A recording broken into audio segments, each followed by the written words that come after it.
Le match dans le match reçoit ce soir une nageuse qui a disputé les Jeux paralympiques de Paris cet été, âgée de 21 ans. Elle est désormais rivée vers Los Angeles en 2028. Agathe Pauly est avec nous ce soir. Bonsoir Agathe. Bonsoir. Merci beaucoup d'être avec nous. Comment ça va pour commencer? Ça va très bien. Ça va très bien, merci. Agathe, on va profiter de cet entretien pour revenir sur votre parcours. Vous êtes donc née avec une agénésie à la jambe droite. Est-ce que vous pouvez expliquer à nos téléspectateurs ce que c'est? Alors c'est tout simplement une jambe plus courte que l'autre, donc c'est une maladie congénitale. Je suis née juste avec la tête du fémur, sans le fémur, avec un tibia et un petit pied au bout, et sans péroné aussi, et sans genou. Et donc je suis appareillée au quotidien d'une prothèse. Je crois que ça a été une surprise pour les médecins quand à 18 mois ils ont vu que vous pouviez marcher. C'est ça? Oui, c'est ça, parce qu'à la base, ils n'avaient pas pensé que je puisse marcher.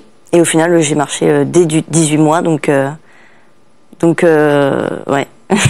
La natation, ça a commencé quand et où pour vous? Alors, natation, j'ai commencé quand j'avais 5 ans. Notre maman, avec ma grande sœur, voulait nous inscrire juste pour savoir nager. Et il se trouve que je me débrouillais vraiment bien. J'étais dans le groupe de ma sœur qui a 2 ans de plus. Et à 7 ans, ma mère a vu un flyer chez mon prothésiste Handisport Marseille, natation. Donc elle m'a inscrit, j'ai commencé les compétitions et c'est comme ça que j'ai poursuivi dans la natation. C'est un sport qui vous a tout de suite plu? C'est un élément, l'eau en tout cas, où j'étais très à l'aise dès l'âge de 5 ans. Et donc le premier prof que j'ai eu a dit à mes parents ce serait vraiment bien qu'elle continue parce que je pense qu'elle peut faire de grandes choses dans la natation. Et en fait, c'est les compétitions qui m'ont animée et c'est pour ça que j'ai continué dans la natation. Donc, ouais.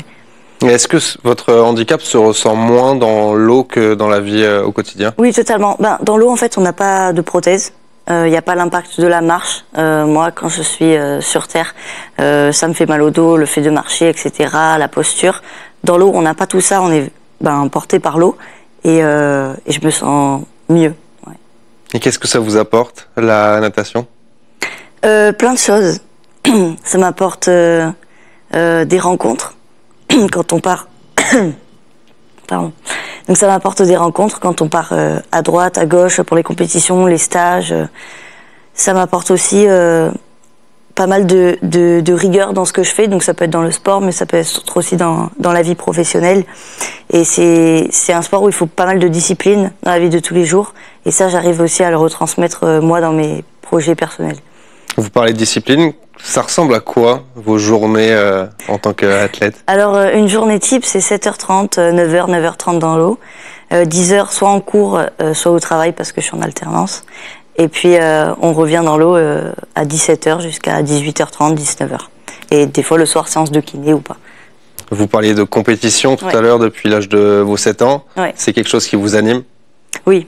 Mais je pense que c'est pour ça que j'ai continué à m'entraîner. C'était d'abord pour les compétitions et pas le fait de nager tous les jours, parce que c'est un sport assez redondant au final, et quand on passe 3-4 heures par jour dans l'eau, c'est compliqué de se motiver. Donc oui, la compétition a été un vrai levier.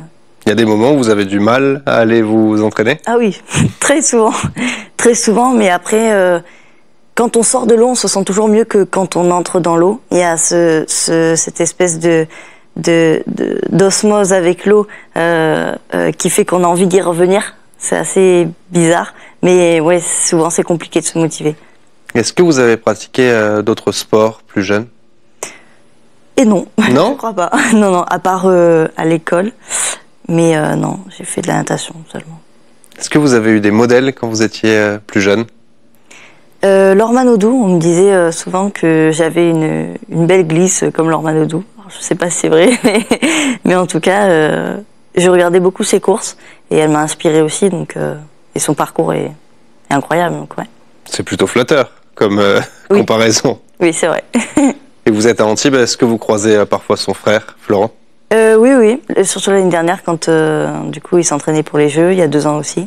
Et oui, on se croisait, des fois on nageait dans les lignes à côté. Ouais. Vous êtes donc né à Marseille, vous nagez à Antibes désormais. Depuis combien de temps vous êtes à Antibes? C'est ma 4e année. Et pourquoi avoir choisi de partir de Marseille pour venir à Antibes? Alors j'ai fait un petit détour par Bordeaux au centre fédéral, c'était le pôle France handisport natation. J'y suis restée 2 ans. Et puis après, il y avait une volonté de changer un petit peu d'environnement, de travail. Je voulais revenir dans le sud aussi. Et puis Antibes, parce que je connaissais un petit peu le handisport qui était déjà présent dans cette zone. Et je me suis dit, pourquoi pas tester à Antibes. Et à quel moment de votre vie vous avez commencé à rêver des Jeux? Assez tôt. Dès que j'ai commencé les compétitions, on m'a tout de suite parlé des Jeux. Moi, je ne connaissais pas, j'avais 7 ans, etc. Et en fait, ce projet, c'est moi qui l'ai fait mûrir. J'ai pris un peu cet objectif qui était un peu les objectifs de la famille ou des parents, etc. Je me le suis pris, je me suis dit, pourquoi pas en faire mon objectif à moi. Avant de parler des Jeux de Paris, on va revenir sur vos premières échéances internationales. Vous avez déjà disputé plusieurs compétitions avec l'équipe de France. Qu'est-ce que ça fait de représenter son pays dans un grand championnat, type championnat d'Europe ou championnat du monde? Ça fait plaisir et puis on se dit, on n'a pas fait tout ça pour rien. On représente notre pays, donc on a quand même performé pour arriver jusqu'ici. En plus, nous, on a notre bonnet, on a écrit notre nom. Et donc, quand on reçoit notre premier bonnet avec drapeau français et notre nom, on sait que on a bien bossé derrière. C'est des compétitions totalement différentes que celles que vous pratiquez tout au long de l'année? Lesquelles? Les grands championnats, que ce soit championnat du monde, championnat d'Europe. Oui, bien sûr, oui. Championnat du monde, c'est tous les 2 ans. Championnat d'Europe, tous les 2 ans. Donc, en fait, ça c'est intercalé. Et tout au long de l'année, on n'a que des compétitions départementales, régionales, puis championnat de France. Et donc, une fois par an, c'est un peu le rendez-vous de l'année. Ouais. En 2023, vous décrochez l'argent mondial sur le 4x100 mètres nage libre. Quel souvenir vous gardez de cette course? C'était incroyable parce que c'était notre premier relais, notre première finale internationale en relais. Et on ne pensait pas se positionner aussi bien. Donc on était très heureux tous les 4 d'avoir construit quelque chose, chacun de notre côté, puisqu'on ne se voit jamais dans l'année, et d'avoir formé une belle équipe le jour J. Comment on fait en se voyant jamais dans l'année? On sait qu'il faut une entente, bien se connaître. Ouais. En relais, c'est particulier de faire un relais avec des personnes qu'on connaît peu finalement. Totalement. Alors on a des stages aussi. L'année dernière, on est parti par exemple 2 semaines à Lanzarote, toute l'équipe de France, donc on a des stages pour se retrouver. On a les championnats de France aussi pour se retrouver.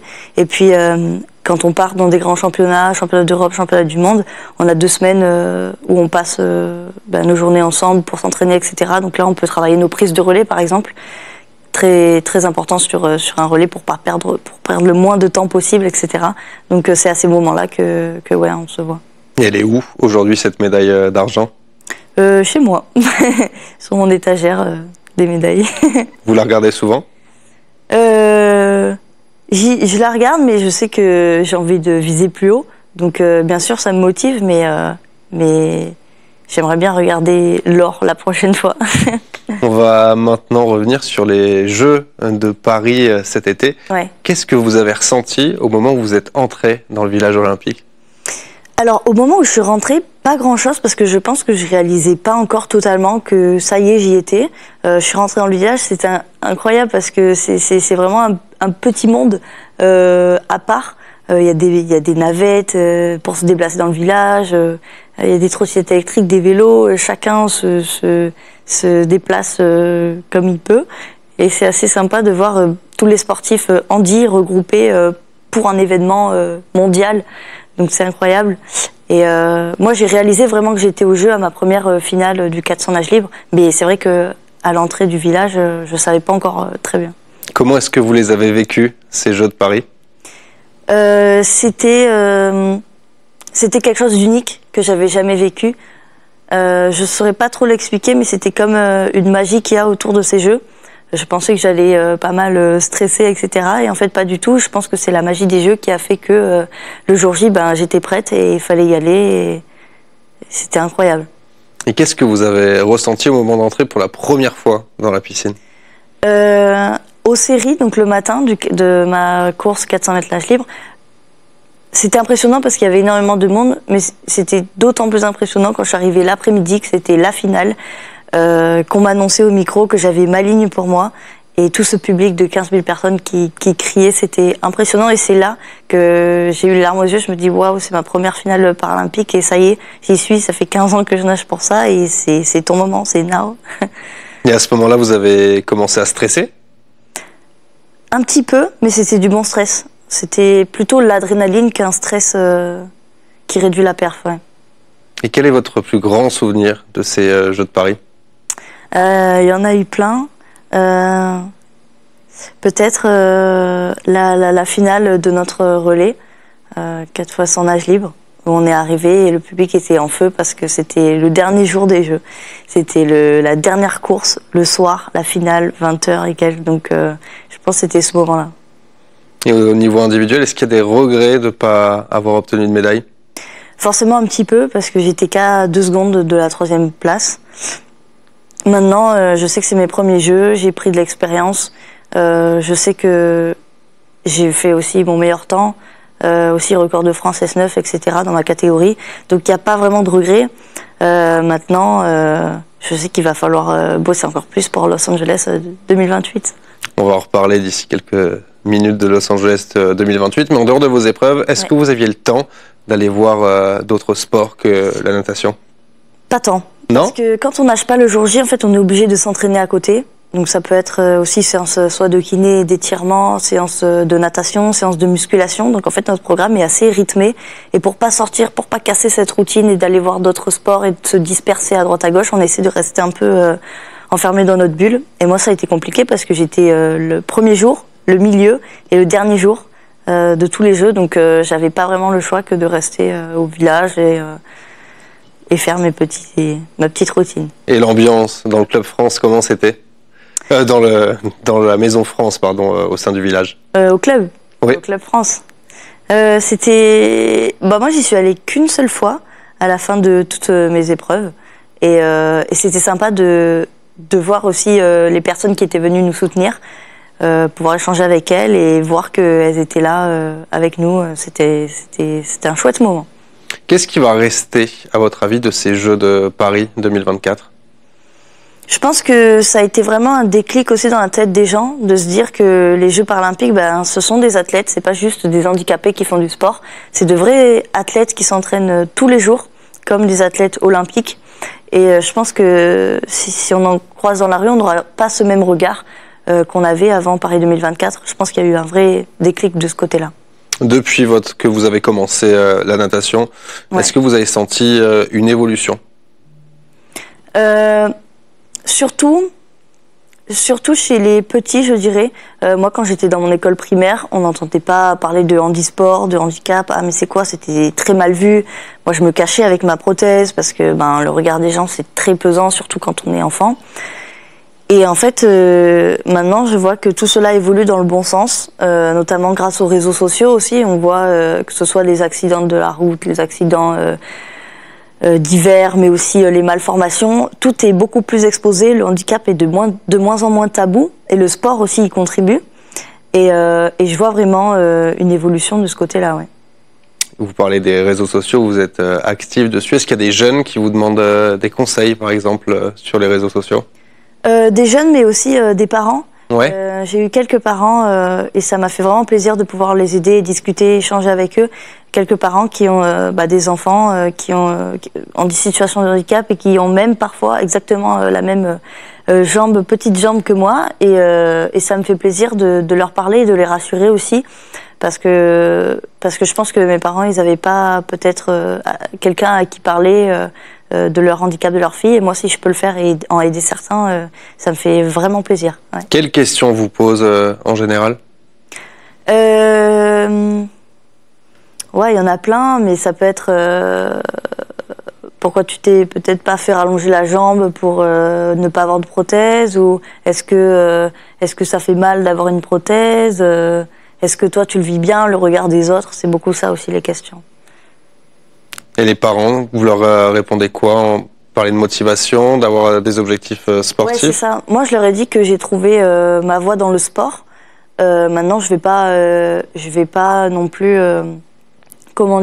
mettre trop en avant le sport, dans le sens il faut absolument faire du sport pour Pas du tout. Ça peut être l'art, ça peut être d'autres choses dans la vie. Mais si on peut faire de son handicap sa force pour avancer dans le quotidien, ben faites-le. Je crois que vous avez parfois dit que c'était un atout que vous aviez, c'est ça? Oui, totalement. Ben, je le ressens de plus en plus dans la vie de tous les jours. C'est un atout dans le sens où on est différent, on sort du moule. Et moi, j'aime bien ça, de marquer un petit peu les esprits partout où je vais. Et ça passe des fois par le regard. Donc forcément, on attire l'attention et on peut réaliser de belles choses et faire passer des messages. Et ça, c'est beau. Certains athlètes parlent d'un blues post-jeu. Ouais. Est-ce que vous l'avez ressenti? Pas du tout, parce qu'en fait, j'ai eu pas mal de contraintes, entre guillemets, d'objectifs aussi. Je devais reprendre les études. J'ai eu pas mal de choses à régler après les Jeux. Et du coup, il n'y a pas eu ce blues parce que je me suis tout de suite relancée dans la vie active. Vous avez d'ores et déjà dit que vous aviez Los Angeles 2028 en ligne de mire. Oui, vous avez pensé tout de suite après Paris? Ah oui, même avant Paris, je crois. J'ai toujours eu je sais pas pourquoi, Los Angeles 2028, pour moi, ça va être... Paris, c'était incroyable. Mais Los Angeles, à l'américaine, je pense que ce sera encore plus phénoménal. Et donc, je me prépare pour ça, ouais. Qu'est-ce qui, selon vous, va être encore plus phénoménal? Ils ont diffusé certains endroits potentiels comme la piscine, le stade d'athlétisme. Ils ont mis des écrans géants, des choses vraiment incroyables. Et à Paris, c'était déjà le cas. Mais je pense que l'ambiance à l'américaine, ça va encore plus être XXL, quoi. On est encore loin de Los Angeles, Oui. c'est dans un petit peu moins de 4 ans, mais vous avez déjà des objectifs? Oui. L'année prochaine, il y a les championnats du monde, fin septembre. Donc j'aimerais bien faire un podium en individuel. Et à Los Angeles, j'aimerais bien faire l'or, ouais, sur le 400 nage libre. Ouais. Sur le 400 nage libre? Ouais. C'est sûr qu'on vous reverra sur cette distance? Oui, c'est sûr. C'est sûr. Donc d'ici là, il y a des championnats du monde, des championnats d'Europe. Ouais. L'objectif, c'est de maximiser, d'avoir le plus de médailles possible pour engranger de l'expérience et arriver pleine de confiance au jeu. C'est exactement ça. Aussi prendre de la confiance, se dire que, bah voilà, on a été présente à Paris, on a peut-être fait 3 finales et on voulait faire un podium, ça l'a pas fait. Maintenant, on est là, on est présent au championnat du monde, au championnat d'Europe et puis on se retrouve en 2028 pour tout casser. Donc Paris va vous servir d'expérience, de tremplin finalement pour Los Angeles. Totalement, ouais. On sent beaucoup de détermination quand vous en parlez. Oui. Quand on nage depuis 15 ans, on a vraiment un objectif en tête. Moi, c'était Paris déjà, mais je savais pas trop qu'est-ce que je voulais faire. Paris, médaille, pas médaille, participation. Bon, maintenant c'est fait. Faut se concentrer sur LA. Et LA, j'ai vraiment envie de faire un truc, ouais. Qu'est-ce qu'on peut vous souhaiter pour l'Olympia d'avenir, les 4 années qui vont aller jusqu'à Los Angeles? Beaucoup de plaisir à faire ce que je fais parce que, on l'a dit tout à l'heure, c'est pas évident de se motiver tous les jours, surtout dans un sport où c'est assez redondant, où on regarde une indo pendant 2 heures, 2 fois par jour, donc c'est pas très fun. Donc pas mal de plaisir dans ce que je fais et je pense que tout découlera de ça. Merci beaucoup, Agathe, d'avoir été notre invitée. Plein de bonnes choses pour vos prochaines échéances à venir. Et on l'a compris, l'objectif, c'est Los Angeles. Merci beaucoup. Et merci à vous de nous avoir suivis. Le sport revient très très vite sur l'antenne de TV Monaco. Excellente soirée à toutes et à tous. Salut.